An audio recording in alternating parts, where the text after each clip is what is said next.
Then come to point number 6, that is revenue, that is administrative revenue. We also call it as non-tax revenue. See, observe this. All those revenue sources other than taxes, we call it as non-tax revenue. Revenue arising out of administrative functions of the government is called administrative revenue or non-tax revenue. So it includes license fees, fines, forfeitures, and escheat.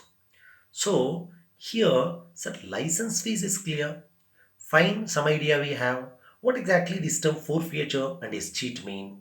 See, observe in the same slide, last part I'm going to discuss what is forfeiture and what is escheat in detail. For the time being, let it be clear as it is. Come back to the next discussion.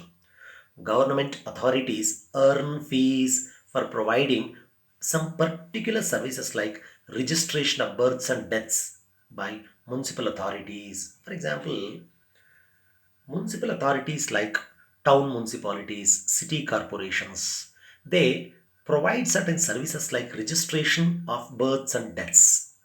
A citizen has to register a birth or death along with a government authority. At that time, in order to get such certificate, he has to pay some service fees. So that is what we call clear one fees. Then another tuition fees, clear for providing primary and secondary education. However, Government of India up to 14 years primary education has been made free, compulsory, and universal. Maybe this point may not be applicable to government schools. Anyway, come back to next. Only the beneficiaries of such services have to pay the fees. For example, if I am registering a birth, then I have to pay the fees. Suppose I am getting a education in primary or secondary, then I have to pay tuition fees. That's it. It is not applicable to all. So it is not a compulsory payment. It is only paid by an individual who is getting that service. Whereas license fees is charged by the government for providing export and import license. See, export and import meaning is clear for you. So a person, an entrepreneur who deals with these exports and imports, he should have a license. Even to get that license also he has to pay the fees. Same way, gun license, driving license, etc. So to get these license, an individual has to pay the fees. Only license holders will pay such fees. For others, it is not applicable.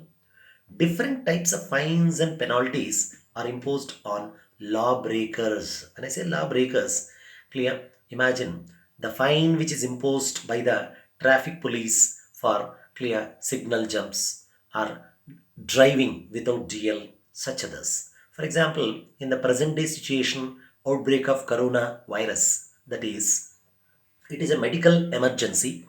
At this time, a law has been made to wear the mask. It is made compulsory. In the same way, there are certain restrictions are there. Let us say during the period of lockdown, individuals are not allowed to go out. That is that's a legal rule or a law, let us say. And all those who break that law, lawbreakers, they have to pay the fine or fees or penalty, let us call them fees. So, different types of fines and penalties, clear, imposed on lawbreakers, clear, come under the administrative revenue. Come back to the concept which was pending, I have told you, forfeiture and escheat. Let us try to know what is forfeiture and what is escheat. It is a very important question. You will get this question for 2 marks. Very important. Observe carefully. First, let us take up what is forfeiture. Remember, if assets of some individuals are confiscated means taken away by the government because of non-payment of some dues, it is known as forfeiture.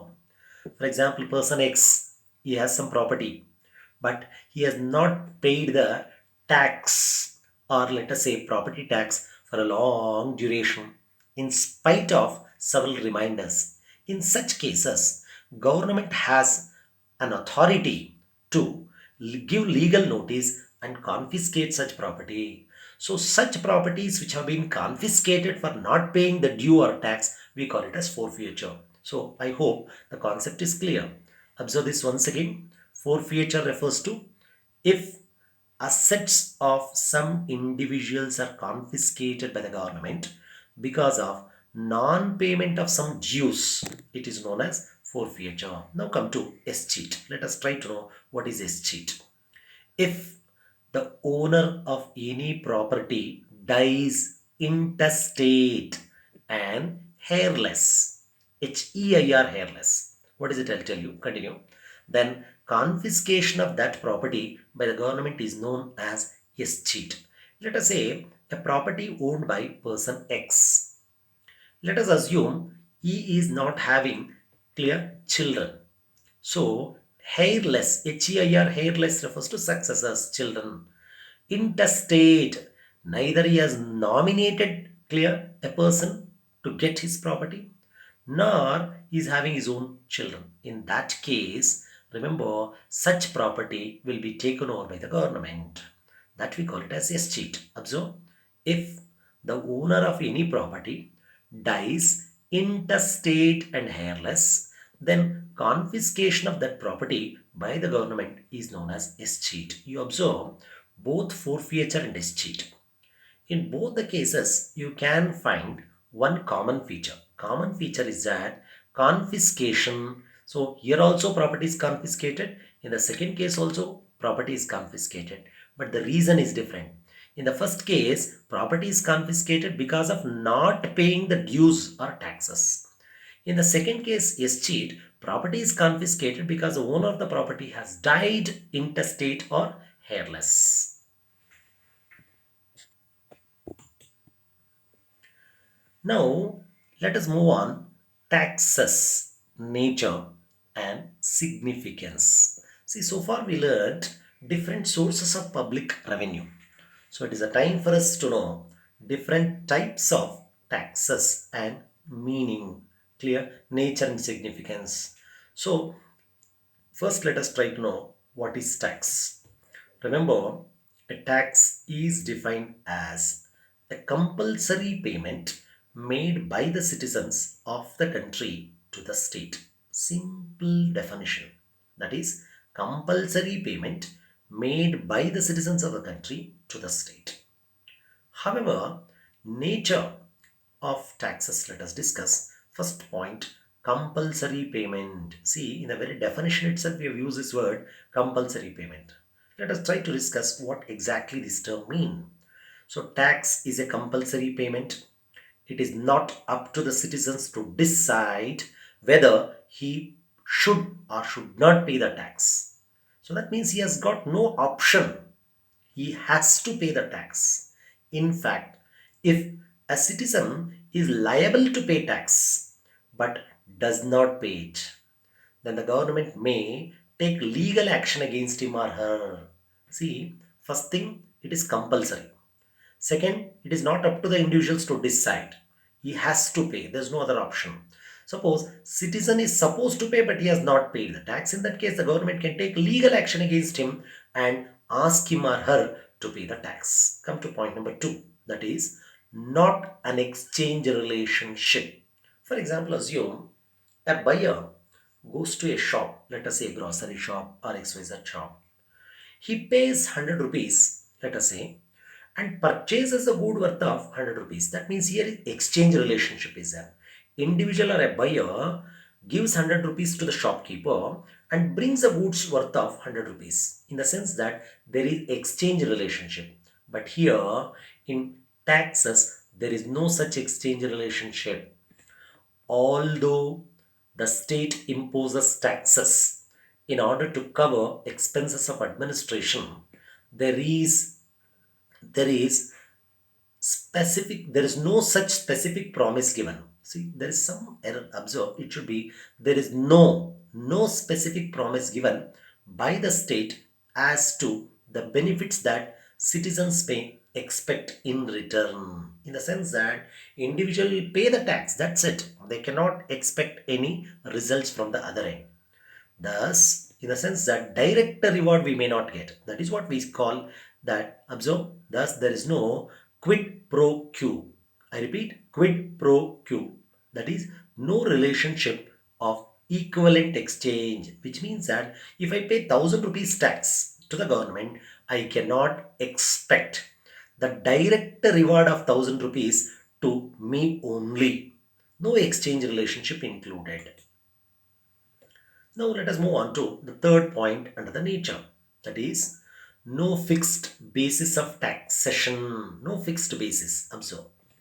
State state can impose taxes on any basis. Income taxes are imposed on the citizens on the basis of the income. For example, clear, in India we follow progressive system of taxation, which means that higher the income, clear, higher will be the tax rate. Lower the income, lower will be the tax rate. That's what we call it as progressive system of taxation. In India, we have progressive system of taxation. Observe this in paragraph. Sorry, in the brackets. Higher income groups pay higher taxes. Lower income groups pay lower taxes. Vice versa. Similarly, there may be taxes on expenditure, property, sales of goods and services, etc.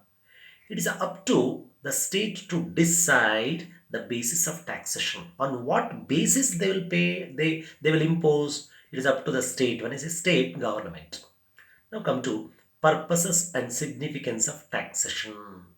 Observe these points very carefully. Concentrate. One, on what basis it will impose tax, it is up to the state. That's okay. Purposes. Why the taxes are imposed and what is the importance of these taxes? Let us discuss. First point, generates revenue for financing the developmental plans. See, remember, every year government plans various development programs. So to finance those developmental programs, of course, government needs revenue and that revenue is generated by imposing taxes. Clear? Then come to second, financial support for running government administration in a smooth manner. See, in order to provide day-to-day services, to look after day-to-day administration, government has to incur lot of expenditure. That expenditure is met by imposing taxes. Third, providing encouragement to entrepreneurs, that is, to the businessman, to the firms, producers. Next, establish social justice, allocation of resources in desired direction, production of consumer goods, maintaining economic stability. So now let us move on to differences between tax and fee. Observe this, tax and fee. It is very important for us to know what are the differences between taxes and fees collected. First point, observe, it can be imposed by the state or government. Clear? That is, taxes can be imposed only by the government. Taxes are prerogative to the state. That is, complete monopoly to impose taxes is vested in the hands of government. It will be central or state. Whereas fees, it can be imposed not only by the state but also by any authority. That is, either the government can impose, even private authorities are also allowed to charge fees. Then, second, tax is a compulsory payment. Why it is a compulsory payment? Already we have discussed in the previous. Come to right hand side. Fees is not a compulsory payment. Then third, legal action can be taken if no tax is paid. Suppose if an individual fails to pay the tax, then government has authority to take legal action against him. Then fees, in case of fees, no such legal action can be taken. Then next, point number 4, tax. Under that, no specific purpose in case of tax. So there's no specific purpose for which the tax is imposed, but a fees is imposed for a specific purpose. Observe this carefully. In the first case, tax can be imposed by the state only. Fees either by the state or any other authority. Tax is compulsory payment, but fees is not a compulsory payment. Legal action can be taken if no tax is paid.